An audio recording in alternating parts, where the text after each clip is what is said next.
మనకి రీసెంట్గా నాతులా పాస్ అనేది న్యూస్లో ఉంది. ఎందుకు న్యూస్లో ఉందంటే అండి, సిక్కింలో వడగండ్లు ఎక్కువగా కురిచినాయి. ఎందుకంటే అదంతా హిమాలయ ప్రాంతం కాబట్టి అవలాంచెస్ ఎక్కువగా ఈస్ట్ సిక్కింని బాధ పెట్టినాయి. సో ఆ సందర్భంలో నాతులా పాస్ అనేది మనకి రీసెంట్గా న్యూస్లో ఉంది. నాతులా పాస్ అంటే ఏంటంటే ఒకవైపు నుంచి ఇంకొక వైపుకి వెళ్ళేది. ఇటువైపు చైనా ఉంటుందండి, మనకి ఇటువైపు ఇండియా ఉంటుంది. ఇండియా నుంచి చైనాకి ట్రేడ్ జరగాలంటే ఒక ఓపెన్ ట్రేడ్ రూట్ ఉంది, లేదా ఒక ఓపెన్ రూట్ ఉంది. దాన్నే నాతులా పాస్ అంటారు. ఇది సిక్కింలో ఉందండి. Most important. ఈ పాసెస్ ఎక్కడెక్కడ ఉన్నాయి అనేది మనకి ఎగ్జామ్లో ఇంపార్టెంట్. మానస్ సరోవర్ లేక్కి వెళ్ళటానికి కానీ, మానస సరోవరానికి వెళ్ళటానికి కానీ నాతులా పాస్ను కూడా యూజ్ చేసుకుంటారు. సో ఇది నాతులా పాస్ సిక్కింలో ఉందండి. సో ఇది ఏ రేంజ్లో ఉందంటే డోంగ్కియా రేంజ్, హిమాలయాల్లో డోంగ్కియా రేంజ్లో Tibet, Indian states of Sikkim and west బెంగాల్కి మధ్యలో ఉందని చెప్పుకోవచ్చు. సో టిబెట్కి అంటే టిబెట్ రీజన్ ఇదే కదండి, టిబెట్ రీజను, తర్వాత సిక్కిం అండ్ వెస్ట్ బెంగాల్ ఈ రెండు రాష్ట్రాలకి టిబెట్కి మధ్యలో ఉందని చెప్పుకోవచ్చు ఎగ్జాక్ట్ లొకేషన్. సో అది నాతులా పాస్. మిగతా పాసెస్ కూడా ఒకసారి చూద్దామండి. మోస్ట్ ఇంపార్టెంట్ ఎక్కడెక్కడ ఉన్నాయి అనేది ఇక్కడ నేను మ్యాప్ ద్వారా ఇచ్చాను. ఆ మ్యాప్నే ఇక్కడ నేను ఫీచర్స్ పాసెస్ కూడా ఇచ్చాను. నేను చదివేటప్పుడు ఇక్కడ మీరు చూస్తూ వెళ్ళండి, మీకే అర్థమవుతూ ఉంటుందన్నమాట. నాతులా పాస్ గురించి ఒకసారి చూసి మిగతా పాసెస్ గురించి చూద్దాం. నాతు అంటే మీన్స్ ఏంటంటే లిజనింగ్ ఇయర్స్ అని అర్థం, వినేటువంటి చెవులు అని అర్థం అనమాట. లా అంటే ఏంటంటే పాస్, వెళ్ళే మార్గం, అంటే వినేటువంటి చెవుల ద్వారా వెళ్ళే మార్గం అని దీని యొక్క ముఖ్య ఉద్దేశం. ఇది సముద్ర మట్టానికి 14,450 అడుగుల ఎత్తులో ఉందండి. హైయెస్ట్ మోటారబుల్ రోడ్స్ అంటే రోడ్డు నిర్మాణం ఇక్కడ ఉంది. అతి ఎత్తులో ఉన్నటువంటి రోడ్డు మార్గ నిర్మాణంగా దీన్ని చెప్పుకోవచ్చు. దీంతోపాటు సిక్కింలో ఇంకొన్ని పాసెస్ ఉన్నాయి, అంటే ఇంకొన్ని మార్గాలు ఉన్నాయి చైనా లోపలికి వెళ్ళడానికి. జిలీప్లా పాస్, డోంగ్కియా పాస్, ఇంకోటి చూడండి జిలీప్లా పాస్, ఇది దాని నాతులా పాస్కి దగ్గరగానే ఉంటుందన్నమాట ఇది. తర్వాత డోంగ్కియా పాస్, చివబాంఝాగ్ పాస్, ఇవి కూడా కొన్ని ఇంపార్టెంట్ పాసెస్. సో ఇవి ఇంపార్టెంట్ అండి. తర్వాత బనిహాల్ పాస్, ఇది కాశ్మీర్ వ్యాలీలో ఉంది, ఇంపార్టెంట్. ఎక్కడ ఉంది అనేది ఇంపార్టెంట్. బారాలచ్చా పాస్ చాలా ఇంపార్టెంట్, హిమాచల్ ప్రదేశ్లో ఉంది. సో లేక్ డిస్ట్రిక్ట్ మధ్యలో ఉంటుంది. ఫాతులా పాస్ అనేది లద్దాఖ్లో ఉందండి. తర్వాత రోహతాంగ్ పాస్, ఇది కుల్లు వ్యాలీ హిమాచల్ ప్రదేశ్లో ఉంది. తర్వాత Shipki La pass most important, Himachal ప్రదేశ్లో ఉంది. జిలీప్లా పాస్, ఇది సిక్కింలో ఉంది. నాతులా పాస్ సిక్కింలో ఉంది. లిపు లేక్ పాస్, ఇది మోస్ట్ ఇంపార్టెంట్ అండి, ఉత్తరాఖండ్లో ఉంది. తర్వాత ఖరుదుంగ్లా పాస్, ఇది లద్దాఖ్లో ఉంది. తర్వాత బోమ్డిలా పాస్, ఇది అరుణాచల్ ప్రదేశ్లో ఉంది. సో చూడండి కొన్ని పాసెస్ మనం చాలా ఇంపార్టెంట్ చూద్దాం. అరుణాచల్ ప్రదేశ్లో ఉంది సీలా పాస్, బోమ్డిలా పాస్, కుంజవాంగ్ పాస్, దిపు పాస్, ఇవి చాలా ఇంపార్టెంట్ అండి. ఇవన్నీ కూడా అరుణాచల్ ప్రదేశ్లో ఉన్నాయి. తర్వాత జిలాప్లా పాస్, నాతులా పాస్, ఇవి సిక్కింలో ఉన్నాయి. తర్వాత ఉత్తరాఖండ్లో Lipulekh pass, Mana pass, ఇవి రెండు ఉత్తరాఖండ్లో ఉన్నాయి. హిమాచల్ ప్రదేశ్లో షిప్కిలా, రోహతాంగ్, బారాలచ్చా పాస్. లద్దాఖ్లో Khardungla pass, Sasser pass, Karakoram pass. తర్వాత జమ్మూలో Banihala pass, Pirpanjal pass, Zojila pass, ఇవి మనకి జమ్మూలో ఉన్నాయి. తర్వాత పాకిస్తాన్ ఆక్యుపైడ్ కాశ్మీర్లో Aghil pass, Khunjerab pass, Mintaka pass, ఇవన్నీ కూడా పాకిస్తాన్ ఆక్యుపైడ్ కాశ్మీర్లో ఉన్నాయి. ఈ పాసెస్ అన్నీ కూడా మోస్ట్ ఇంపార్టెంట్ అండి. ముఖ్యంగా అరుణాచల్ ప్రదేశ్లో ఉన్నాయి, సిక్కింలో ఉన్నాయి, ఉత్తరాఖండ్, హిమాచల్ ప్రదేశ్, జమ్మూ, లద్దాఖ్, ఇవి చాలా ఇంపార్టెంట్. వీటిని చూసుకోండి. సో ఇక్కడ నేను మ్యాప్లో కూడా ఇచ్చాను, ఇవి మ్యాప్లో ఇచ్చినవి కూడా మోస్ట్ ఇంపార్టెంట్. జస్ట్ వీటిని చూసుకోండి. ఎగ్జామ్ పాయింట్ ఆఫ్ వ్యూలో జియోగ్రఫీ పరంగా మోస్ట్ ఇంపార్టెంట్. ఎనీవే అండి, జియోగ్రఫీకి సంబంధించినటువంటి ఇంపార్టెంట్ కరెంట్ అఫైర్స్ ఇది. Next current affairs. సో అదే జియోగ్రఫీకి సంబంధించి ఒక ఇంపార్టెంట్ మ్యాప్ని చూద్దాం.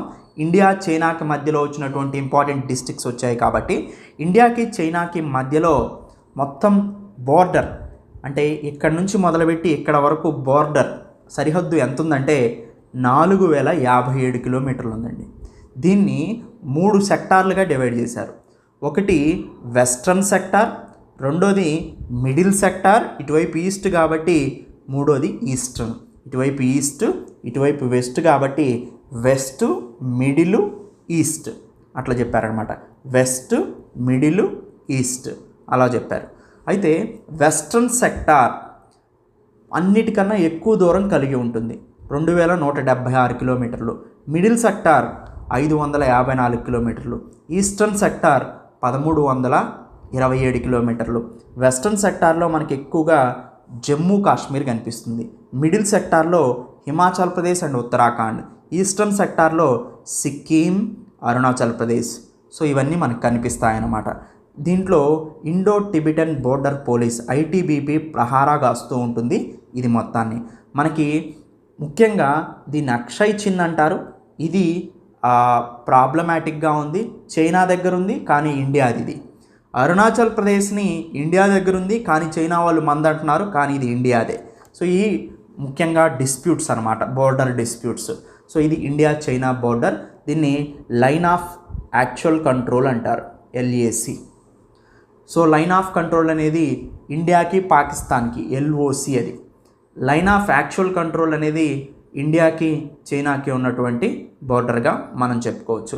ఎప్పుడైతే క్లియర్ కట్ బోర్డర్ ఉన్నదో దాన్ని లైన్ ఆఫ్ కంట్రోల్ అని అంటారు. సో ఇది ఇండియా చైనా బోర్డర్. జియోగ్రఫీకి సంబంధించినటువంటి ఇంపార్టెంట్ కరెంట్ అఫైర్స్ అండి ఇది. Next, global clean energy action forum ఒక మీటింగ్ని ఏర్పాటు చేస్తుందండి. ఈ టర్మ్ను ఒకసారి చూద్దాం. గ్లోబల్ ప్రపంచవ్యాప్తంగా క్లీన్ ఎనర్జీ. క్లీన్ ఎనర్జీ అంటే ఏంటండి మనందరికీ తెలుసు. దీన్నే గ్రీన్ ఎనర్జీ అంటారు, దీన్నే హరిత ఇంధనాలు అంటారు, దీన్నే రెన్యూబుల్ ఎనర్జీ సోర్సెస్ పునరుత్పాదక ఇంధనాలు అంటారు. ఎగ్జాంపుల్ ఏంటి? సోలార్, సౌర విద్యుత్. దీనివల్ల పర్యావరణానికి నష్టం లేదు. సోలార్ అంటే సూర్యుడి నుంచి వచ్చేటువంటి ఫోటాన్స్ ద్వారా విద్యుత్తుని తయారు చేయటం వల్ల సబ్ ప్రొడక్ట్స్ ఏమీ రావు, పర్యావరణానికి హితమైంది ఇది. విండ్ పవర్, పవన విద్యుత్. గాలి బాగా వీస్తున్న ప్రదేశాల్లో విండ్ టర్బైన్స్ని పెట్టి మెకానికల్ ఎనర్జీని ఎలక్ట్రికల్ ఎనర్జీగా మారుస్తారు. దీనివల్ల కూడా బై ప్రొడక్ట్స్ ఎటువంటివి రిలీజ్ కావు.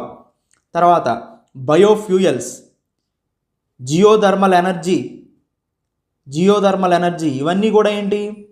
Renewable energy sources. వీటి వల్ల పర్యావరణానికి నష్టం లేదు, అందుకనే వీటిని పునరుత్పాదక ఇంధనాలు అంటారు. ఇంధనాన్ని అంటే వీటి నుంచి విద్యుత్ ఉత్పత్తి చేస్తూ ఉంటే విద్యుత్ ఉత్పత్తి అవుతూనే ఉంటుంది, ఇవి తరిగిపోవు. గ్రీన్ ఎనర్జీస్ అంటారు వీటిని. వీటి వల్ల పర్యావరణానికి ఎటువంటి నష్టము లేదు కాబట్టి, సురక్షితమైనవి కాబట్టి, carbon dioxide, carbon monoxide, green house gases release కావు కాబట్టి వీటిని గ్రీన్ ఎనర్జీస్ అంటారు. ఇంత క్లీన్గా ఎన్వైరన్మెంట్ ఉంచుతున్నాయి కాబట్టి వీటిని క్లీన్ ఎనర్జీస్ అంటారు. అది క్లీన్ ఎనర్జీ అంటే ప్రపంచవ్యాప్తంగా clean energy. So action forum అంటే దాని ఉద్దేశం ఏంటి? ప్రపంచవ్యాప్తంగా క్లీన్ ఎనర్జీని డెవలప్ చేయడం కోసం అన్ని దేశాలు క్లీన్ ఎనర్జీని ముందుండి నడిపించడం కోసం, అన్ని దేశాలు పర్యావరణాన్ని పరిరక్షించడం కోసం ఈ క్లీన్ ఎనర్జీని ఉపయోగించుకోవాలి, దీన్ని ఎలా ప్రమోట్ చేయాలి అనే ఒక సమావేశం జరిగింది. సో దీనికి ఇది ఎక్కడ జరిగిందంటే యూఎస్ఏలో పిట్స్బర్గ్లో జరిగింది. దీనికి ఇండియా నుంచి union minister of science and technology ఎవరు? జితేంద్ర సింగ్ అటెండ్ అయ్యారన్నమాట. సో అందుకని ఇది మనకి న్యూస్లో ఉంది. క్లీన్ ఎనర్జీని యాక్సలరేట్ చేసి దాంట్లో కొత్త అభివృద్ధిని, కొత్త డెవలప్మెంట్స్ తీసుకొచ్చి, కొత్త ఇన్నోవేషన్, కొత్త శాస్త్ర సాంకేతికతను తీసుకొచ్చి క్లీన్ ఎనర్జీని ఎలా డెవలప్ చేయాలి అనే దాని మీద ఈ సమావేశంలో మాట్లాడటం జరిగింది. సో ఎనీవే అండి, సైన్స్ అండ్ టెక్నాలజీ కిందకు వస్తుంది మనకి ఎనర్జీ అనేది. సైన్స్ అండ్ టెక్నాలజీకి సంబంధించి ఇంపార్టెంట్ కరెంట్ అఫైర్స్ ఇది. నెక్స్ట్ కరెంట్ అఫైర్స్ ఒకసారి చూద్దాం క్లీన్ ఎనర్జీ గురించి. Clean energy forum, action forum అనేది ప్రతి రోజు జరుగుతుంది. 2022లో కూడా జరిగింది, ప్రస్తుతం 2023లో జరుగుతుంది. ప్రస్తుతం 2023లో జరిగే సమావేశాన్ని మనం క్లీన్ ఎనర్జీ మినిస్టీరియల్ 14 అని చెప్తారు. దీన్నే 8th మిషన్ ఇన్నోవేషన్ మినిస్ట్రియల్ అని చెప్తారు, అంటే MI8 అని కూడా పిలుస్తారు దీన్ని. సో ఇది ప్రజెంట్ ఈ మంత్లో జరిగిందనమాట. దీని యొక్క ముఖ్య ఉద్దేశం క్లీన్ ఎనర్జీ టెక్నాలజీస్ని డెవలప్ చేయటమే. సో అయితే క్లీన్ ఎనర్జీస్ ఏంటి అంటే బయోమాస్ ఎనర్జీ, అంటే జీవ మొక్కల నుంచి తీసినటువంటి పెట్రోలు, డీజిల్ లాంటివి లేదా గ్యాస్ లాంటివి. జియోథర్మల్ ఎనర్జీ, భూమిలో ఉన్నటువంటి వేడిని ఉపయోగించుకొని ఆ వేడి ద్వారా స్టీమ్ని అంటే వాటర్ని బాయిల్ చేసి ఆ స్టీమ్ ద్వారా టర్బైన్ని తిప్పి మెకానికల్ ఎనర్జీని ఎలక్ట్రికల్ ఎనర్జీగా ఉపయోగించడం టైడల్ ఎనర్జీ. సముద్రంలో వచ్చేటువంటి ఆటుపోటులను ఉపయోగించి మెకానికల్ ఎనర్జీని క్రియేట్ చేసి దాన్ని ఎలక్ట్రికల్ ఎనర్జీగా మార్చడం సోలార్ ఎనర్జీ. సూర్యుడి నుంచి వచ్చేటువంటి ఫోటాన్స్ని క్యాప్చర్ చేసి వాటిని సిలికాన్ ప్లేట్ల మీద పడేలాగా చేసి వాటి నుంచి ఎలక్ట్రికల్ ఎనర్జీని తయారు చేయటం విండ్ ఎనర్జీ. పెద్ద పెద్ద టర్బైన్స్ని పెట్టి విండ్ గాలి వచ్చే దగ్గర ఆ టర్బైన్స్ని తిప్పి మెకానికల్ ఎనర్జీని ఎలక్ట్రికల్ ఎనర్జీగా మార్చడం హైడ్రో ఎనర్జీ. సో డ్యామ్స్ దగ్గర ఆ వాటర్ ఫ్లోకి టర్బైన్ తిరిగేలాగా చేసి ఆ టర్బైన్లో ఉన్నటువంటి మెకానికల్ ఎనర్జీని ఎలక్ట్రికల్ ఎనర్జీగా మార్చడం ఇవన్నీ కూడా క్లీన్ ఎనర్జీస్ అంటారు, గ్రీన్ ఎనర్జీస్ అంటారు, రెన్యూబుల్ ఎనర్జీస్ అంటారు. సో నాన్ కన్వెన్షనల్ ఎనర్జీస్ అంటారు. ఈ పేర్లన్నీ కూడా దీనికే అండి, ఈ పేర్లే గుర్తుపెట్టుకోండి. నాన్ కన్వెన్షనల్ ఎనర్జీ సోర్సెస్ సాంప్రదాయేతర ఇంధన వనరులు, రెన్యూబుల్ ఎనర్జీ సోర్సెస్. సో పునరుత్పాదక ఇంధనాలు క్లీన్ ఎనర్జీస్, హరిత ఇంధనాలు గ్రీన్ ఎనర్జీస్, హరిత ఇంధనాలు. సో వీటిని మనం అంటామన్నమాట. గ్లోబల్ ఎనర్జీ యాక్షన్ ఫోరం యొక్క ముఖ్య ఉద్దేశం clean energy development through out the world. అదండి. సో ఎనీవే సైన్స్ అండ్ టెక్నాలజీకి సంబంధించినటువంటి ఇంపార్టెంట్ కరెంట్ అఫైర్స్. ఇండియాని ఆనుకొని ఉంటుందండి, ఇండియాని ఆనుకొని ఉంటుంది నార్త్ ఈస్టర్న్ రీజన్. దీన్ని మనం నార్త్ ఈస్టర్న్ అంటాం కదా. అస్సాం, అరుణాచల్ ప్రదేశ్, మేఘాలయ, నాగాల్యాండ్, మణిపూర్ ఇవన్నీ కూడా సో దానికి బోర్డర్గా ఉంటాయి. సో నార్త్ ఈస్టర్న్ రీజన్కి బోర్డర్గా మయన్మార్ మనకి పక్కనే ఉంటుంది. మయన్మార్ యొక్క రాజధాని నైపైతా. సో అయితే మయన్మార్లో మోస్ట్ ఇంపార్టెంట్ రివర్ ఏంటి అంటే ఇర్రవాడి రివర్. చాలా ఇంపార్టెంట్. ఇర్రవాడి రివర్ మయన్మార్ని సగానికి సగం చేసుకుంటూ పోతుంది. మయన్మార్కి జీవనాధారంగా ఇర్రవాడి రివర్ అని చెప్పుకోవచ్చు. మోస్ట్ ఇంపార్టెంట్ పోర్ట్స్ ఏంటంటే రంగూన్ పోర్ట్. ఇది చాలా ఫేమస్ ప్లేస్. దీన్నే ఇంతకుముందు యాంగాన్ అని రంగూన్ అని అనేవాళ్ళు. ఇది చాలా ఇంపార్టెంట్ సిటీగా చెప్పుకోవచ్చు. మయన్మార్లో రంగూన్ పోర్ట్ ఉంది. దాంతోపాటు మోస్ట్ ఇంపార్టెంట్ పోర్ట్ ఏంటంటే సిట్వే పోర్ట్. తర్వాత మయన్మార్ నుంచి ట్రాపిక్ ఆఫ్ క్యాన్సర్ అంటే కర్కట రేఖ 23.5 డిగ్రీల ఉత్తర అక్షాంశం 23.5 degree north latitude that we call as tropic of cancer. Tropic of cancer pass అవుతూ ఉంటుందన్నమాట మయన్మార్ నుంచి. ఇండియాను కూడా హాఫ్గా డివైడ్ చేస్తుంది ట్రాపిక్ ఆఫ్ క్యాన్సర్ అంటే కర్కట రేఖ అనేది. సో ఇది మయన్మార్ యొక్క జియోగ్రఫీ అండి. మయన్మార్ ఏషియాన్ కంట్రీస్లో ఒక భాగం అండి. Association of south east Asian nations అంటారు. సో ఆగ్నేయాసియా దేశాల కూటమి. ఈ దేశాలు 10 ఉంటాయి. 10లో మయన్మార్ కూడా ఒకటి. Most important association of south east Asian నేషన్స్లో మయన్మార్ అనేది ఒక పార్ట్ అనమాట. సో ఎనీవే అండి, ఇంటర్నేషనల్ రిలేషన్కి సంబంధించినటువంటి ఇంపార్టెంట్ కరెంట్ అఫైర్స్ అండి ఇది. Next international conference on human wildlife conflict రీసెంట్గా జరిగిందండి. సో ఇది యూకేలో జరిగింది ఈ కాన్ఫరెన్స్ యొక్క ముఖ్య ఉద్దేశాన్ని మనం తెలుసుకోవాలి. ఇక్కడ ఉందండి ఇంటర్నేషనల్, ప్రపంచవ్యాప్తంగా ఒక కాన్ఫరెన్స్ జరిగింది. దేని మీద జరిగింది? Human wildlife conflict and co existence. Simple. Human అంటే మానవులకి, వైల్డ్ లైఫ్ అంటే అడవిలో ఉన్నటువంటి జంతువులకి మధ్యలో ఘర్షణ వాతావరణం నెలకొంటుంది. రెండు సమానంగా కో ఎగ్జిస్టింగ్గా ఉండలేకపోతున్నాయి. దానికి గల కారణాలు ఏంటి, దాన్ని నియంత్రించడం ఎలా అనే సమావేశం అన్నమాట ఇది. అయితే మనం ఒకసారి గమనించినట్టయితే అండి, అసలు హ్యూమన్ వైల్డ్ లైఫ్ కాన్ఫ్లిక్ట్కి ఒక ఎగ్జాంపుల్ చూద్దాం. సపోజ్ ఇది ఒక ఫారెస్ట్ అండి.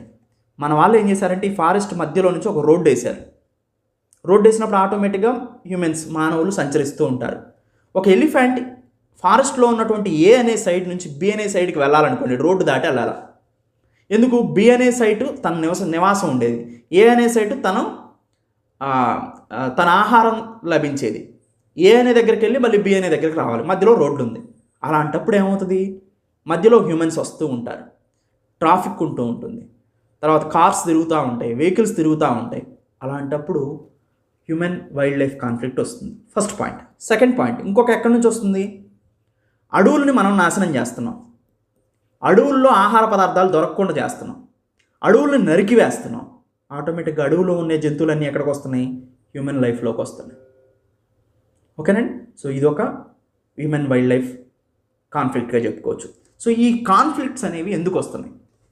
కారణం మనం ఎన్వైరన్మెంట్ రూల్స్ ఫాలో అవ్వకపోవడం, పర్యావరణాన్ని మనం పాడు చేయటం, అడవుల్ని నరికివేయటం, బయోడైవర్సిటీని నాశనం చేయటం, జంతువుల్ని చంపటం, సో వేటాడటం జంతువుల్ని, ఇవన్నీ కారణాలుగా చెప్పుకోవచ్చు. అయితే ఈ సమావేశాన్ని నిర్వహించింది ఎవరంటే international union for conservation of nature, food and agriculture organisation USA, united nation development programme UNDP ఈ 3 సంస్థలు కలిసి దీన్ని నిర్వహించినాయండి. సో దాని పేరే human wildlife conflict and coexistence international conference. So ఇది ఇంటర్నేషనల్ కాన్ఫరెన్స్ అండి. ఇది యూకేలో జరిగింది. అయితే ఒకసారి చూద్దామంటే కొన్ని important points. Human wildlife conflict అంటే మనుషులకి జంతువులకి మధ్యలో ఘర్షణ వాతావరణం. సో ఎందుకు కాజెస్ ఒకసారి చూద్దాం. Agriculture expansion. మన వాళ్ళు ఏంటంటే అండి వ్యవసాయం కోసం అటవీ భూముల్ని నరికివేయటం వల్ల అడవి ప్రాంతం తక్కువైపోయి అక్కడ ఉన్న జంతువులు జనావరణంలోకి రావటం. అర్బనైజేషన్. అర్బన్లో మనం గమనిస్తే హైదరాబాద్ కానీ వైజాగ్ కానీ ఇలాంటి పట్టణాల్లో ఉన్న అడవులను కూడా పూర్తిగా నరికివేయటంతో అక్కడ ఉన్న జంతువులు జనావాసాల్లోకి రావటం. Infrastructure development. రోడ్లు, రైల్వేలు, పోర్టులు అనే పేరుతో అడవులను నాశనం చేయటం, జంతువులకు ఇబ్బంది కలిగించడం. Climate change. వాతావరణ మార్పుల కారణంగా ఫారెస్ట్ అంతా డిస్ట్రాయ్ అవ్వటం, ఫారెస్ట్లో ఇబ్బందులు కలగటం, జనజీవనానికి కూడా ఇబ్బందులు కలగటం, దానివల్ల జంతువులు ఒక దగ్గర నుంచి ఒక దగ్గరికి మారుతూ వెళ్ళటం. Wildlife population growth and range expansion.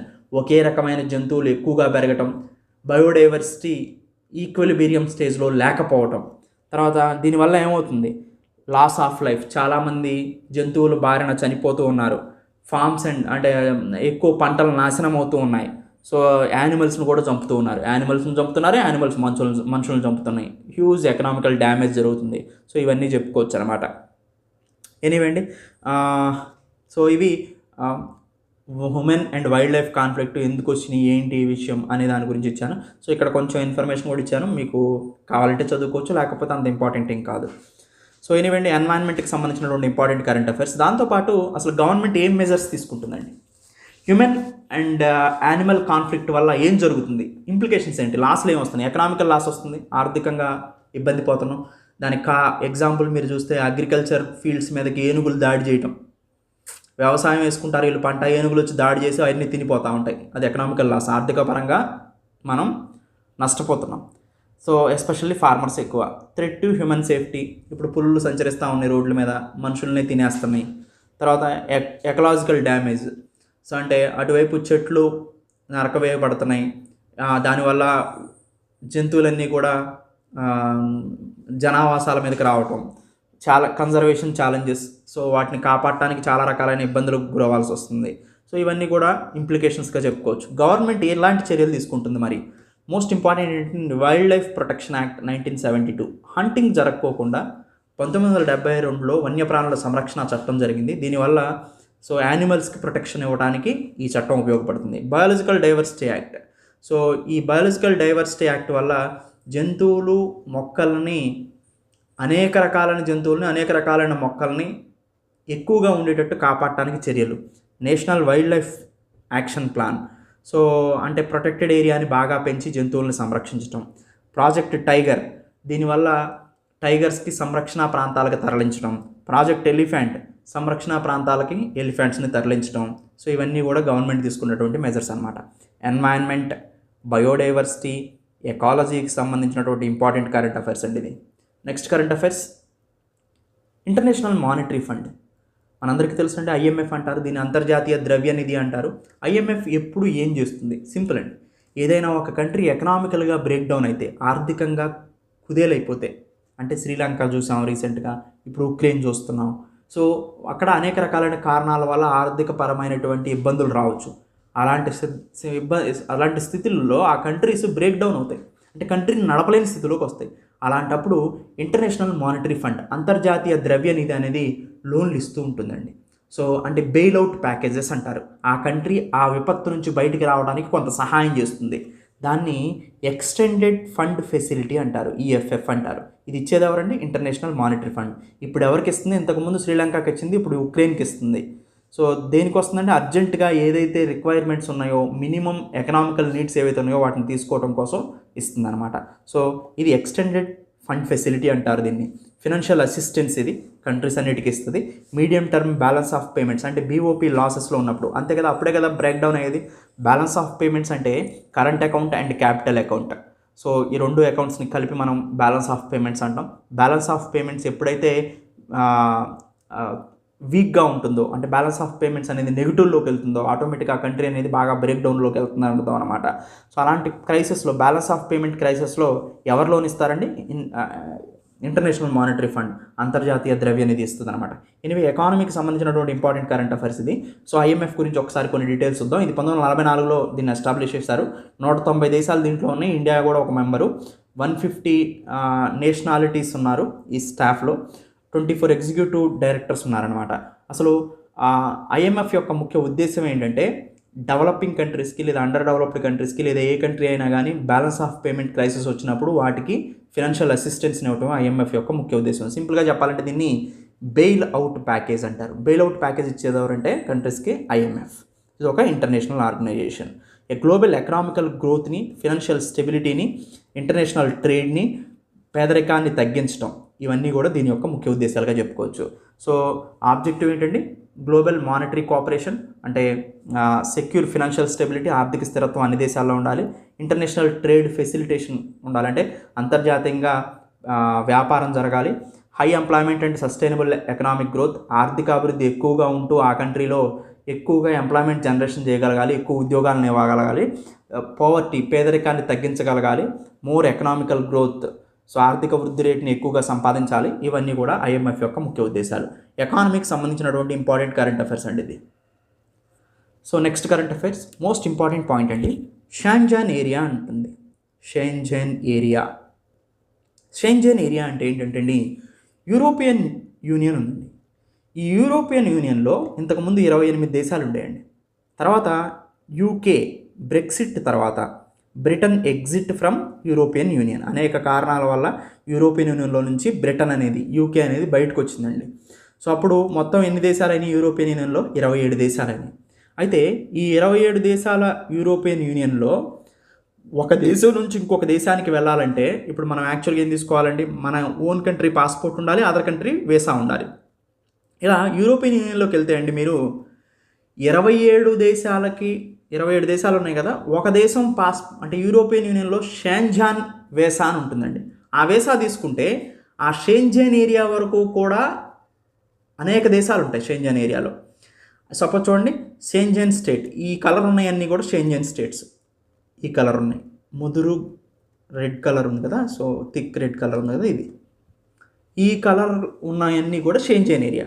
అంటే స్పెయిన్కి, అంటే ఈ షెంజన్ ఏరియాలో ఉన్నటువంటి ఒక కంట్రీకి వీసా తీసుకుంటే, అంటే షెంజన్ వీసా అంటారు దాన్ని తీసుకుంటే ఈ కంట్రీస్ అన్నిటికి కూడా వీసా తీసుకోవాల్సిన అన్నీ తిరిగి రావచ్చు ఒకేసారి. అంటే ఒక కంట్రీకి వీసా తీసుకుంటే, ఆ షెంజన్ ఏరియాకి వీసా తీసుకుంటే షెంజన్ ఏరియాలో ఉన్న ప్రతి దేశానికి తిరిగి రావచ్చు. మళ్ళీ అసలు ఇంటర్నల్గా ఒక దేశం నుంచి ఇంకో దేశానికి, మనకు ఒక రాష్ట్రం నుంచి ఇంకో రాష్ట్రానికి పోయినట్టే ఉంటుంది అనమాట. సో అది షెంజన్ వీసా అంటారు. సో అది షెంజన్ వీసా. షెంజన్ వీసా లేదా షెంజన్ ఏరియా దేనికి సంబంధించిందండి? యూరోపియన్ యూనియన్కి సంబంధించింది. సో ఒకసారి ఇక్కడ చూద్దాం, కొన్ని ఇంపార్టెంట్ పాయింట్స్ ఉన్నాయి. యూరో జోన్ అంటారు. షెంజన్ ఏరియాలో ఎన్ని దేశాలు ఉన్నాయండి? 26. ఇంతకుముందు 27 ఉండేయండి. బ్రెక్సిట్లో బ్రిటన్ బయటకు వచ్చిన తర్వాత మొత్తం 26 దేశాలు. అంటే ఈ 26 దేశాలకి ఒక వీసాతోనే మనం అన్నీ ట్రావెల్ చేయొచ్చు. యూరో జోన్ అంటారు. యూరోపియన్ యూనియన్ అంటే మొత్తం 27 దేశాలు. షెంజన్ ఏరియా అంటే 26 దేశాలు. యూరో జోన్ అని ఇంకో పదం ఉందండి, యూరో జోన్ అంటారు. 19 దేశాలు ఉన్నాయి. అంటే యూరో జోన్ మొత్తం కూడా ఈ 19 దేశాలు యూరో అనే ఒక కరెన్సీని యూజ్ చేస్తాయి. యూరో కరెన్సీని యూజ్ చేసే 19 దేశాలను కలిపి మనం యూరో జోన్ అంటారు. 27 దేశాలు మొత్తం యూరోపియన్ యూనియన్ అంటారు. ఆ యూరోపియన్ యూనియన్లో 26 దేశాలకి ఒకే వీసాతో వెళ్ళొచ్చు, దాన్ని షెంజన్ ఏరియా అంటారు. సో అది షెంజన్ ఏరియా, 26 దేశాలు. యూరోజోన్ 19 దేశాలు, యూరోపియన్ యూనియన్ 27 కంట్రీస్. సో ఇది eurozone, European union, Schengen area. వీటన్నిటిని కన్ఫ్యూజ్ అవుతుంది. షెంజన్ ఏరియా అంటే 26 దేశాల్లో ఒక దేశానికి వీసా తీసుకుంటే మిగతా దేశాలన్నీ వెళ్ళొచ్చు. యూరోజోన్ అంటే 19 దేశాలు. ఈ 19 దేశాలు ఒకే యూరో అనే కరెన్సీని కలిగి ఉంటాయి. యూరోపియన్ యూనియన్ అంటే మొత్తం యూరోప్లో 27 దేశాల కూటమి యూరోపియన్ యూనియన్. 28వది ఏంటంటే సో సింపుల్గా బయటకు వచ్చినటువంటి బ్రిటన్. సో అది యూరోపియన్ యూనియన్కి సంబంధించినటువంటి 3 ఇంపార్టెంట్ డెఫినేషన్స్ అండి. ఐఆర్కి సంబంధించినటువంటి ఇంపార్టెంట్ కరెంట్ అఫైర్స్ ఇది. సో అవే మళ్ళీ నేను ఇక్కడ క్లియర్గా ఇచ్చానండి, చూడండి నేను చెప్పిందే. నెక్స్ట్ కరెంట్ అఫైర్స్, రీసెంట్గా ఒక కంట్రీలో కాన్స్టిట్యూషనల్ రెఫరెండం జరిగిందండి. ఆ కంట్రీ పేరు ఉజ్బెకిస్తాన్. ఏప్రిల్ 30న రెఫరెండం జరగబోతుందన్నమాట. న్యూ కాన్స్టిట్యూషన్ ఏర్పాటు చేయడానికి. రెఫరెండం అంటే ప్రజల యొక్క తీర్పు, ప్రజల యొక్క ఆమోదాన్ని మళ్ళీ తీసుకోవటం. గెలిచిన వాళ్ళు కూడా మళ్ళీ సపోజ్ రెఫరెండం అంటే సపోజ్ చూడండి, ఇండియాలో రెఫరెండం ఉండదు. సపోజ్ మనకి ఇప్పుడు ఒక చట్టం తీసుకొచ్చారు అనుకుందాం, ఉమెన్ మీద ఏదైనా ఒక చట్టం తీసుకొచ్చారు. చట్టం తీసుకొచ్చినప్పుడు ఆ చట్టం మీకు ఓకేనా అని అడగాల్సిన అవసరం లేదు ఇండియాలో. అదే అదర్ కంట్రీస్లో ఈ చట్టం తీసుకొస్తున్నాం మీకు ఓకేనా అని మళ్ళీ ఎలక్షన్స్ పెడతారు. ఆ చట్టం ఆమోదయోగ్యమా కాదా మీకని ఎలక్షన్స్ పెడతారు, దాన్ని రెఫరెండాలు అంటారు. సో అలా రెఫరెండాన్ని రీసెంట్గా కాన్స్టిట్యూషన్కి సంబంధించి ఏ కంట్రీలో పెడుతున్నారంటే ఉజ్బెకిస్తాన్. ఐఆర్కి సంబంధించినటువంటి ఇంపార్టెంట్ టాపిక్ అండి ఇది. ఉజ్బెకిస్తాన్ యొక్క మ్యాప్ చూద్దాం, అది ఇంపార్టెంట్ మనకి. సో మనం చూస్తే ఇది ఇండియా అండి. ఇండియాని ఆఫ్గా చేస్తూ ట్రాపిక్ ఆఫ్ క్యాన్సర్ పోతుంది. 23.5 డిగ్రీల ఉత్తర అక్షాంశం, 23.5 డిగ్రీ నార్త్ లాటిట్యూడ్ అంటారు. అది కూడా బీహార్లో వెస్ట్ చంపారణ్ అంటే చంపారణ్ అంటారు ఆ డిస్టిక్. దాంట్లో వెస్ట్ చంపారణ్, పశ్చిమ చంపారణ్ డిస్టిక్లో ఒక పాపులర్ రైస్ ఉందండి, అంటే అక్కడ పండుతుంది. దానికి జాగ్రఫికల్ ఇండికేషన్ ఇచ్చారు, భౌగోళిక సూచిక ఇచ్చారనమాట. సో అందుకని రీసెంట్గా ఇది న్యూస్లో ఉంది. దీని పేరు మిర్చా రైస్. మిర్చా రైస్ అంటారు దీన్ని, ఎందుకంటే ఇది మిరియాలు టైప్లో ఉంటుందన్నమాట. సో మిరియాలకు సంబంధించింది, బ్లాక్ పెప్పర్ లాగా ఉంటుంది. సో అంటే షేప్ కానీ సైజ్ కానీ అలా, అందుకని దీన్ని మర్చా రైస్ లేదా మిర్చా రైస్ అంటారు. మర్చా రైస్ లేదా మిర్చా రైస్ అంటారు అన్నమాట. ఇది న్యూట్రియంట్ వెరైటీగా చెప్తారు రైస్ ఐటమ్స్లో ఎక్కువగా కార్బోహైడ్రేట్స్ ఉంటుంది. ఇది ప్రకృతి ప్రసాదించినటువంటి ఏవైతే లీవ్స్ కానీ వెజిటేబుల్స్ కానీ ఇవన్నీ కుళ్ళిపోయిన తర్వాత సేంద్రియ వ్యవసాయం అంటాం కదా మనం, అలా ప్రకృతి ప్రసాదించినటువంటి సేంద్రియ వ్యవసాయంతో కనుక పండించితే కార్బోహైడ్రేట్స్ కాకుండా న్యూట్రియంట్స్ కూడా ఉంటాయి అని చెప్పడమే ఈ రైస్ యొక్క ప్రాముఖ్యతగా చెప్పుకోవచ్చు మనం. సో ఎక్కువగా రైస్ ఫ్లేక్స్ తయారు చేయడానికి ఇది బాగా ఉపయోగపడుతుందండి. ఇది వండుకొని తిన్నాక కూడా సో నాన్ స్టిక్గా ఉంటుంది, అతుక్కుపోదు, స్వీట్గా ఉంటుంది, సో ఈజీలీ డైజెస్ట్ అయ్యేలాగా ఉంటుంది. సో ఇది ఈ రైస్ యొక్క ప్రాముఖ్యత. ఈ రైస్ ముఖ్యంగా వెస్ట్రన్ చంపారణ్ డిస్ట్రిక్ట్స్లో, బీహార్లోని పశ్చిమ చంపారణ్కు చెందినటువంటి రైస్ అనమాట. దీన్ని మిర్చా బియ్యం అంటారు. దీనికి జాగ్రఫికల్ ఇండికేషన్ లభించింది, భౌగోళిక సూచిక. ఇది బీహార్లో ఉంది. సో మనం ఇక్కడ దీన్ని బట్టి మనం అర్థం చేసుకోవాల్సింది ఏంటంటే కొన్ని ఇంపార్టెంట్ పాయింట్స్ చూడండి. ఇది వెస్ట్ చంపారణ్, జియోగ్రఫీకి సంబంధించిన టాపిక్గా తీసుకోవచ్చు దీన్ని. వెస్ట్రన్ చంపారణ్, ఇది వెస్ట్రన్ చంపారణ్ అండి, అంటే ఉత్తరప్రదేశ్కి నేపాల్కి బార్డర్గా ఉంటుంది ఇది. సో కొన్ని ఇంపార్టెంట్ ఇన్ఫర్మేషన్ నేను western Champaran and geographical indication వచ్చింది కదా, దీనికి మిర్చా రైస్ గురించి ఇక్కడ ప్రొవైడ్ చేశాను, just go through it. Next, so అది మనకి కరెంట్ అఫైర్స్. రీసెంట్గా గ్లోబల్ క్లీన్ ఎనర్జీ యాక్షన్ ఫోరంని ఏర్పాటు చేయడం జరిగింది. దీన్ని పిట్స్బర్గ్లో జరిగింది దీని యొక్క సమావేశం. దీనికి అటెండ్ అయింది union minister of science and technology mister Jitendra Singh. దీని యొక్క ముఖ్య ఉద్దేశం దీంట్లోనే చెప్పబడింది, గ్లోబల్ ప్రపంచవ్యాప్తంగా క్లీన్ ఎనర్జీ అంటే రెన్యూబుల్ ఎనర్జీస్, వీటిని గ్రీన్ ఎనర్జీస్ అని కూడా అంటారు, అవే హరిత ఇంధనాలు అన్నమాట. సో సోలార్ కానీ అంటే సూర్యుడి నుంచి వచ్చేటువంటి ఫోటాన్స్తో విద్యుత్ శక్తిని, సూర్యరశ్మి నుంచి విద్యుత్తుని తయారు చేయటం, సోలార్ ఎనర్జీ, సౌర విద్యుత్, తర్వాత విండ్ పవర్, పవన విద్యుత్, జియోథర్మల్ ఎనర్జీ, బయోగ్యాస్, ఇవన్నీ కూడా రెన్యూబుల్ ఎనర్జీస్ అనమాట. అంటే మనం వాటిని ఉపయోగించుకుంటున్నా వాడుతున్నా ఇవి తరిగిపోవు, మళ్ళీ జనరేట్ చేసుకోవడానికి అవకాశం ఉంటుంది. అందుకని వీటిని రీజనరేటివ్ అంటారు. క్లైమేట్కి ఎలాంటి ఇబ్బందులు కలిగించవు, అందుకని వీటిని క్లీన్ ఎనర్జీ, గ్రీన్ ఎనర్జీ అని కూడా అంటారనమాట. సో వాటిని త్వరగతిన ఈ ప్రపంచంలో లేదా ఈ దేశం మొత్తం లేదా ఈ ప్రపంచం మొత్తం వీటిని ఫాలో అయితే అప్పుడు క్లైమేట్ చేంజ్ నుంచి, ఎన్వైరన్మెంటల్ డ్యామేజ్ నుంచి మనం తప్పుకోగలుగుతాం. అందుకని ఈ మీటింగ్ జరుగుతూ ఉంటుందన్నమాట. దాదాపు 30 దేశాలకు సంబంధించిన ప్రతినిధులు దీంట్లో పార్టిసిపేట్ చేశారు. ఫ్యూచర్లో ఎటువంటి కార్బన్ డైఆక్సైడ్, కార్బన్ మోనాక్సైడ్ ఇలాంటి వాయువులు రిలీజ్ అవ్వకోకుండా క్లీన్ ఎనర్జీ ఎన్వైరన్మెంట్లో అంటే శుద్ధ ఇంధనాలు ఈ ఎన్వైరన్మెంట్లో, సో ఈ ప్రకృతిలో ఉండేలాగా చూడాలి అంటే జీరో ఎమిషన్ ఎనర్జీ ఫ్యూచర్లో జీరో ఎమిషన్స్ ఉండాలి. అంటే ఎలాంటి కర్బన ఉద్గారాలు ఉత్పత్తి కాకూడదు, అలాంటి ఇంధనాలనే మనం ఉపయోగించాలన్నమాట. అవే సోలార్ ఎనర్జీ, విండ్ ఎనర్జీ. వాటిని ప్రోత్సహించడానికి ఈ మీటింగ్ యొక్క సారాంశం అని చెప్పుకోవచ్చు అనమాట. సో ఎనీవే అండి, global clean energy action forum, ఎన్వైరన్మెంట్కి సంబంధించినటువంటి ఇంపార్టెంట్ కరెంట్. ఇండియా మనం మెట్రో సిటీస్లో చూస్తున్నామండి, మెట్రో ట్రైన్స్ని చూస్తున్నాం. అలానే మెట్రో ట్రైన్ ఫ్యూచర్స్తో వాటర్లో కూడా వెళ్ళేటువంటి వాటర్ బేస్డ్ మెట్రో సర్వీసెస్ని మొట్టమొదటిగా కొచ్చి, కేరళలో ప్రారంభించడం జరిగింది. ఇది మెట్రో బేస్డ్ అంటే వాటర్ బేస్డ్ మెట్రో సర్వీసెస్ అండి. అంటే మెట్రో ట్రైన్ ఎలా ఉంటుందో వాటర్లో కూడా వెళ్ళేటువంటి మనం సహజంగా ఉపయోగించే పడవ కూడా అలానే ఉంటుందన్నమాట. సో ఇది ఏ రూట్లో ప్రారంభించడం జరిగిందంటే వైటిలా కక్కనాడ్ రూట్లో దీన్ని స్టార్ట్ చేశారు. సో దీన్ని బిల్డ్ చేసింది ఎవరు అంటే Cochin ship yard limited build చేసిందండి దీన్ని. సో ఇది ఒక హైబ్రిడ్ బోట్ అనమాట, ఎలక్ట్రిక్ హైబ్రిడ్ బోటు. ఇలాంటివి 8 హైడ్రేట్ ఎలక్ట్రిక్ బోట్స్ని తయారు చేస్తున్నారు. 2 రూట్లో వీటిని తిప్పుతారంట. పైలట్ ప్రాజెక్ట్ కింద వీటిని అనౌన్స్ చేయడం జరిగిందనమాట. సో సైన్స్ అండ్ టెక్నాలజీకి సంబంధించినటువంటి important. Welcome to SVR academy. This is current affairs session April 2023 module number 6. First current affairs, ఇది జియోగ్రఫీకి సంబంధించినటువంటి కరెంట్ అఫైర్స్ అండి. మనకి జమ్మూ కాశ్మీర్లో ఆల్ వెదర్ కనెక్టివిటీ అనేది చాలా తక్కువ. ఆల్ వెదర్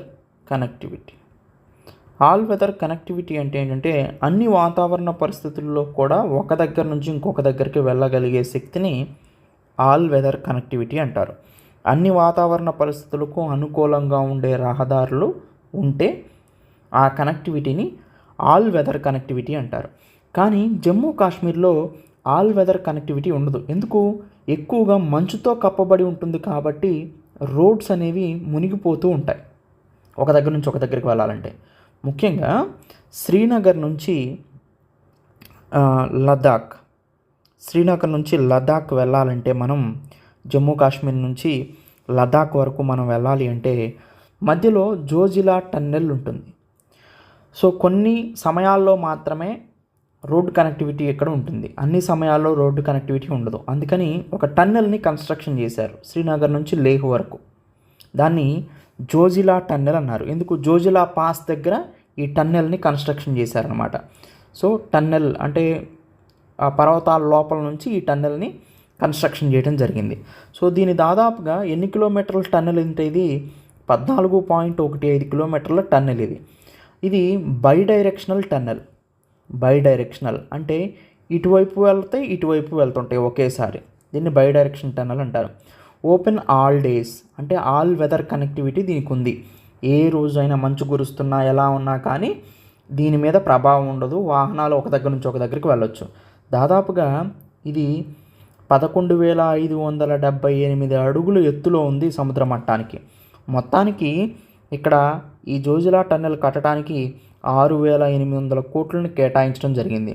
ఇక్కడ శ్రీనగర్ నుంచి లేక్కి వెళ్ళటానికి ఇది 30 మినిట్స్ టైంని యాక్చువల్గా 3 అవర్స్ టైంని సో అప్రాక్సిమేట్గా 20 to 30 మినిట్స్ వరకు తగ్గించగలుగుతుంది.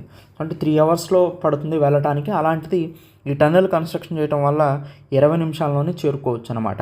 సో దాదాపుగా 5 సంవత్సరాల్లో ఇది మొత్తం పూర్తవుతుందని చెప్పారు. ఇప్పుడు పూర్తయింది. జోజిలా టన్నెల్ అనేది ప్రజలందరికీ అందుబాటులోకి వచ్చింది. దాదాపుగా జమ్మూ కాశ్మీర్లో 19 ఇలాంటి టన్నెల్స్ని నిర్మిస్తున్నారు. మొత్తం 25,000 కోట్లతో 19 టన్నెల్స్ని నిర్మిస్తున్నారు. దాంట్లో ఈ జోజిలా టన్నెల్ అనేది ఒకటనమాట. సో ఇది ఇంపార్టెంట్ ఇన్ఫర్మేషన్ జోజిలా టన్నెల్ గురించి. ఇంకొంత ఇన్ఫర్మేషన్ జోజిలా టన్నెల్ గురించి చూద్దాం.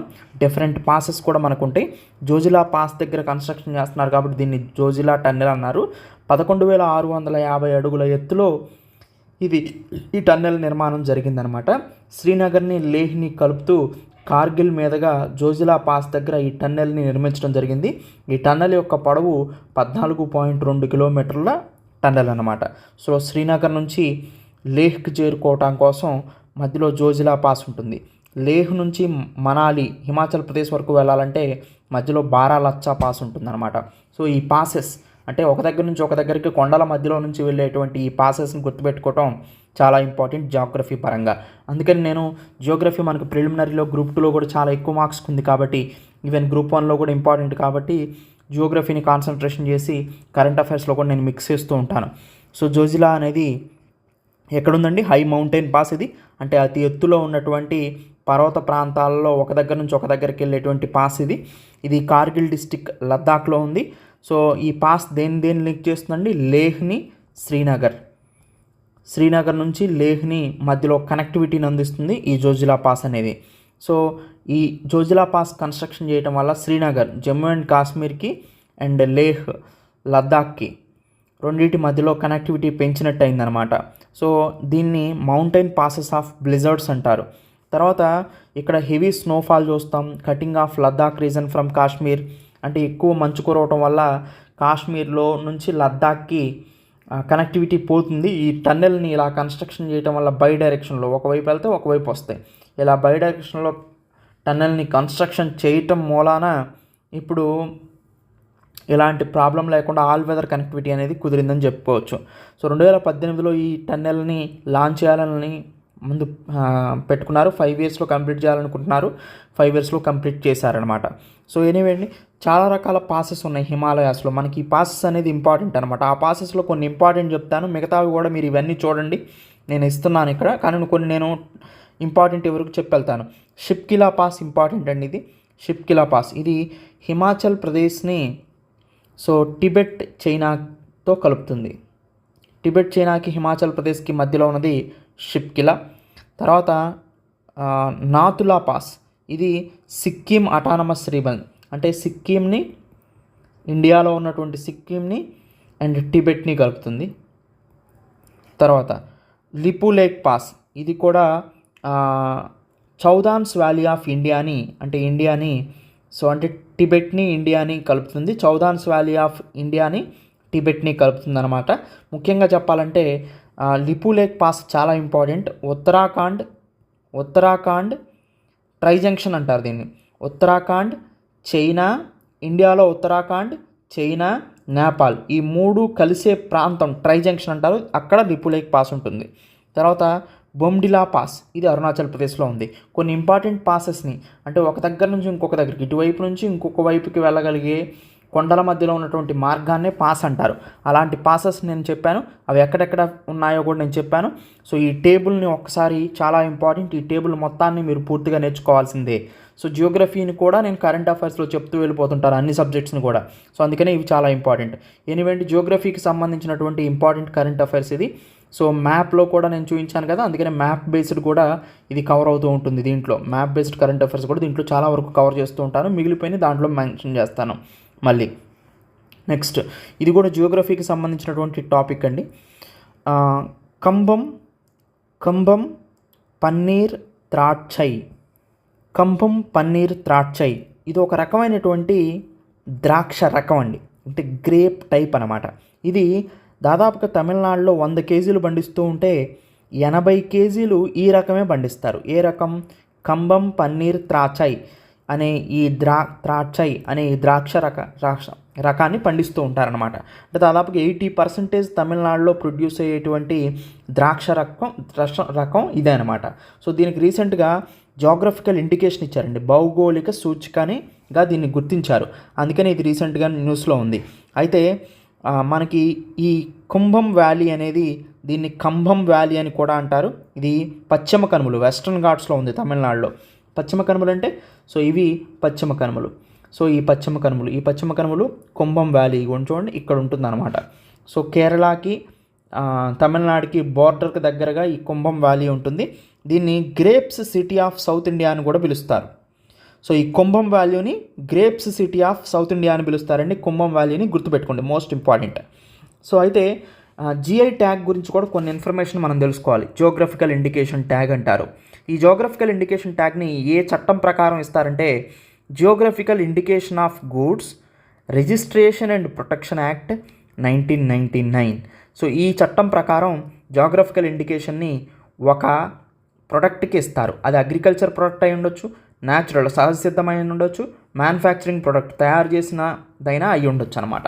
అలాంటి వాటికి ఇది ఈ ప్రాంతానికి చెందింది అనే గుర్తింపు కోసం జియోగ్రఫికల్ ఇండికేషన్ జిఐ ట్యాగ్ని ఇవ్వటం జరుగుతుంది. దాదాపుగా 10 సంవత్సరాల వ్యాలిడిటీ ఉంటుంది. దీని తర్వాత రెన్యువల్ కూడా చేసుకోవచ్చు అనమాట.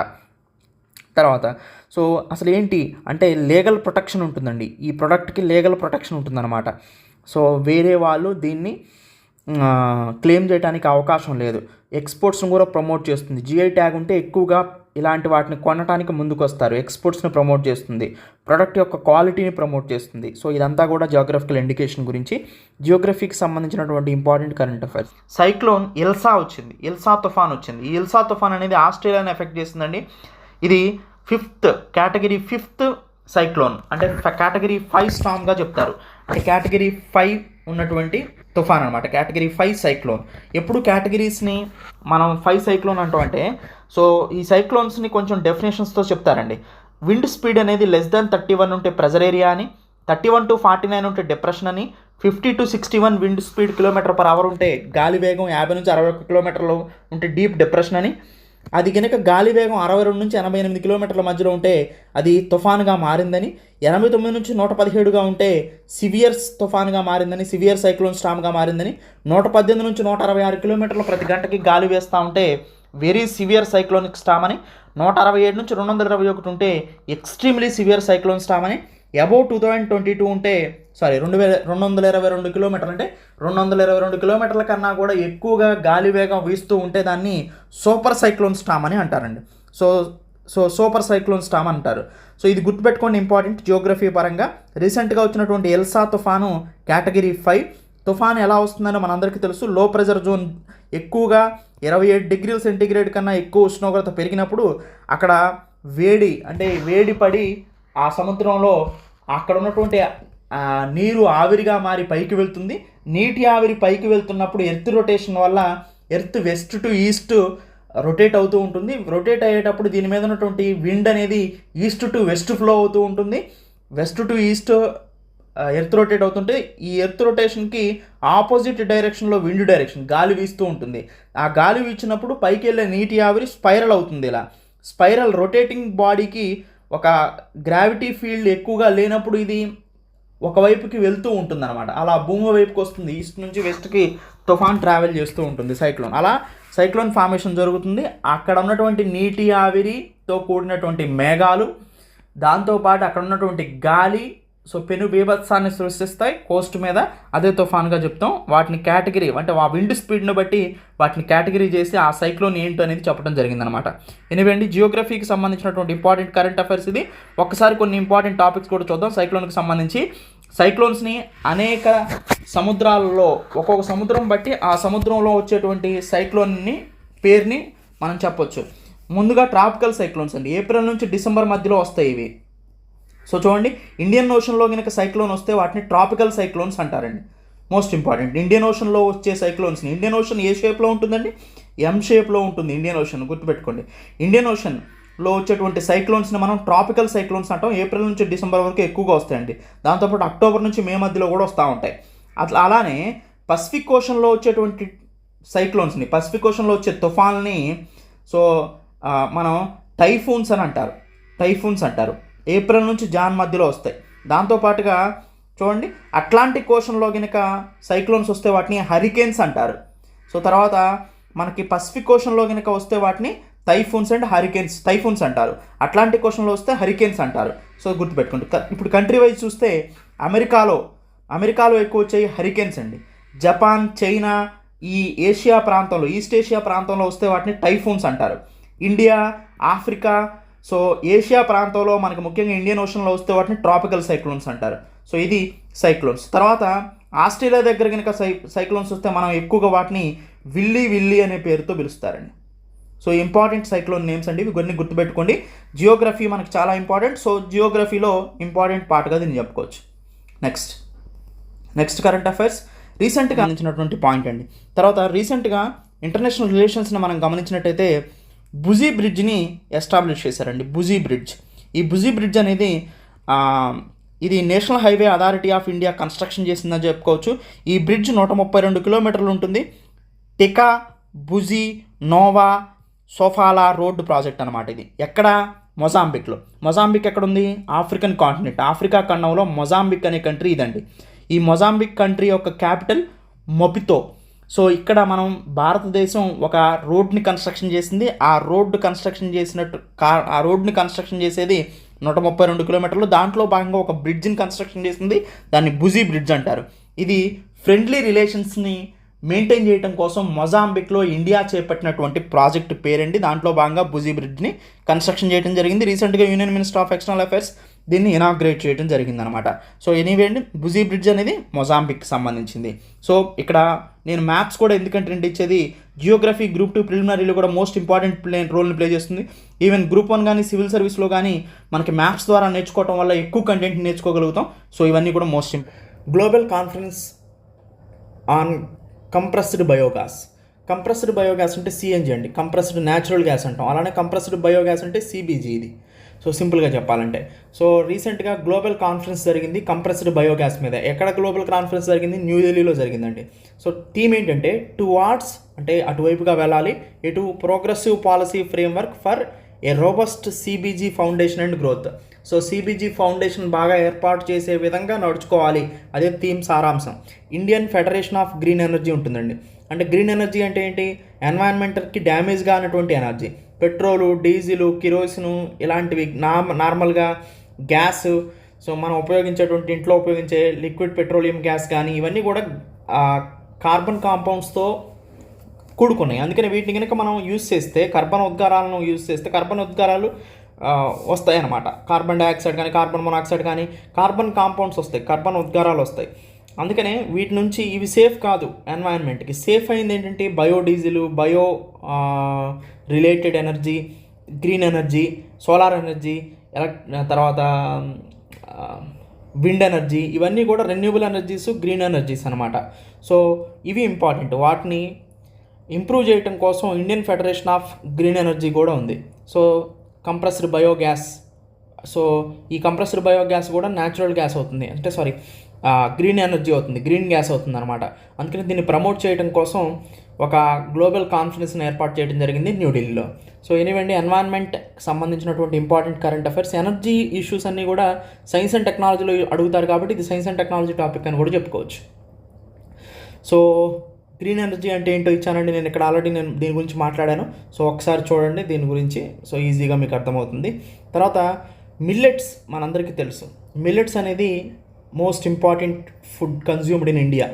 So was consumed in India also. So ఎనీవేండి, ఇంటర్నేషనల్ ఇయర్ ఆఫ్ మిల్లెట్స్గా మనం యునైటెడ్ నేషనే గుర్తించింది 2023ని. ప్రజెంట్ జరుగుతున్నటువంటి year 2023 international year of millets అండి, అంతర్జాతీయ తృణధాన్యాల దినోత్సవం.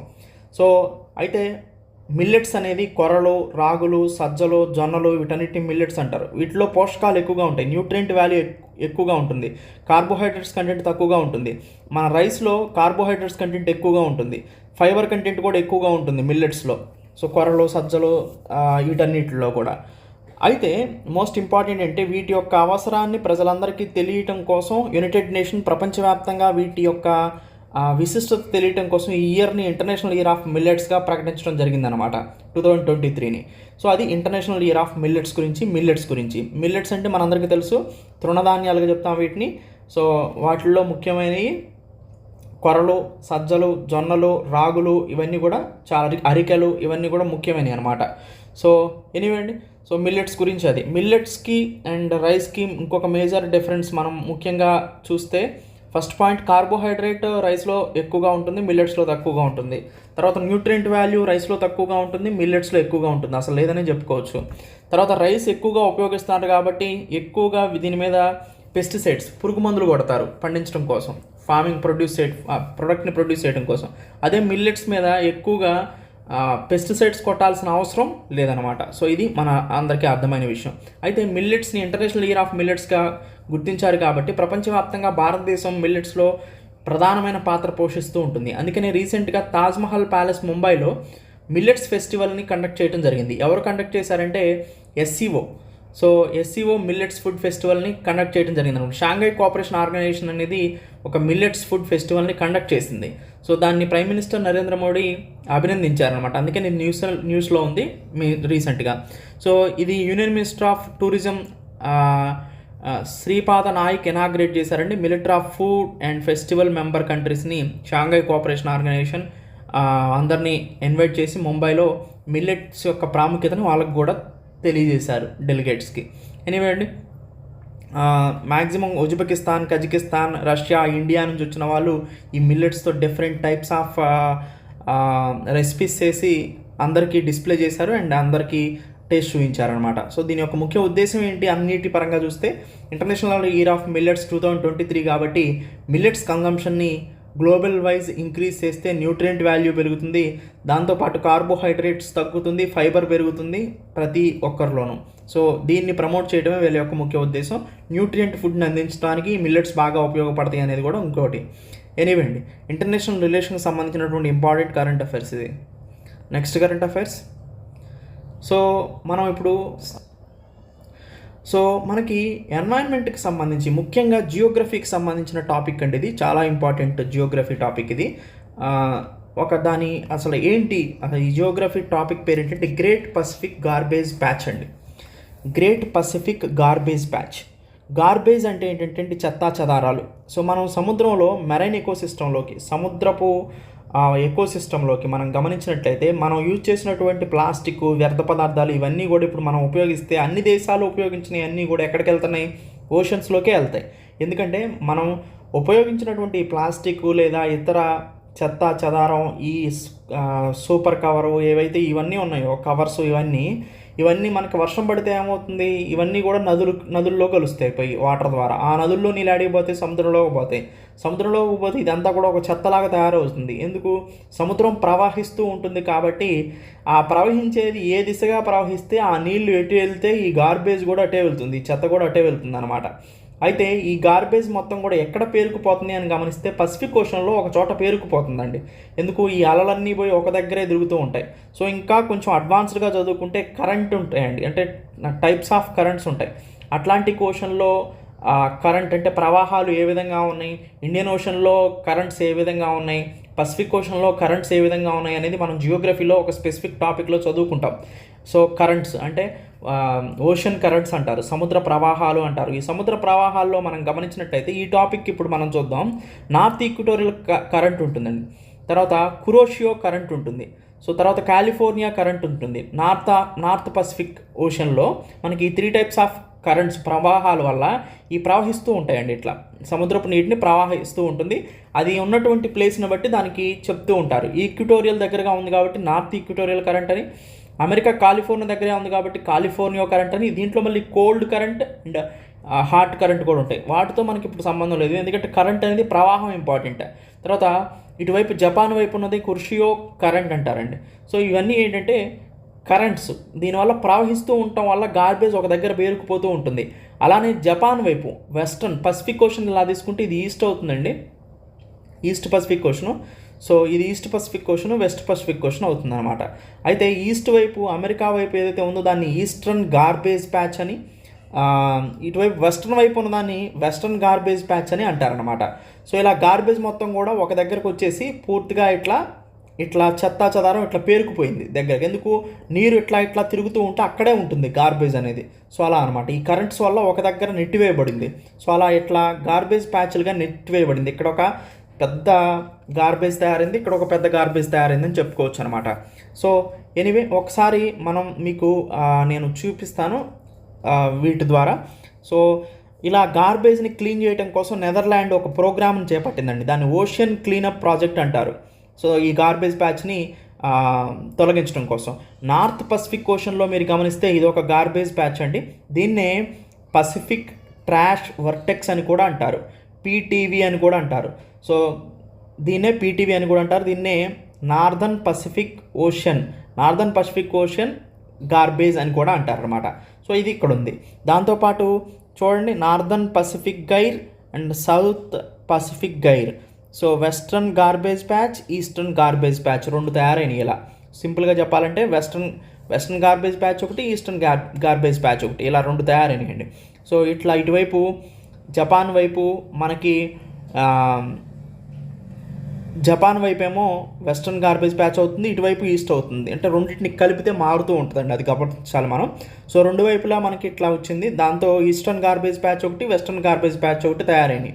సో ఇది ఈ రెండింటి యొక్క కాంబినేషన్ ఏదైతే ఉందో దాన్ని గ్రేట్ పసిఫిక్ గార్బేజ్ ప్యాచ్ అంటారండి. గ్రేట్ పసిఫిక్ గార్బేజ్ ప్యాచ్ అంటే అది. సో ఈ రెండింటి యొక్క it composed of western garbage patch located near Japan and eastern garbage patch located between US and Hawaii. So ఈ రెండింటిని మనం గ్రేట్ పసిఫిక్ గార్బేజ్ ప్యాచ్ అంటారు. సో అది గ్రేట్ పసిఫిక్ గార్బేజ్ ప్యాచ్ గురించి. What is the name coined for the collision of marine debris in the north Pacific ocean? Yes, north Pacific ఓషన్లో Uttara Pacific మహాసముద్రం అండి. ఉత్తర Pacific మహాసముద్రంలో అంటే ఇక్కడ మీకు maps ద్వారా చూస్తే తెలుస్తుంది.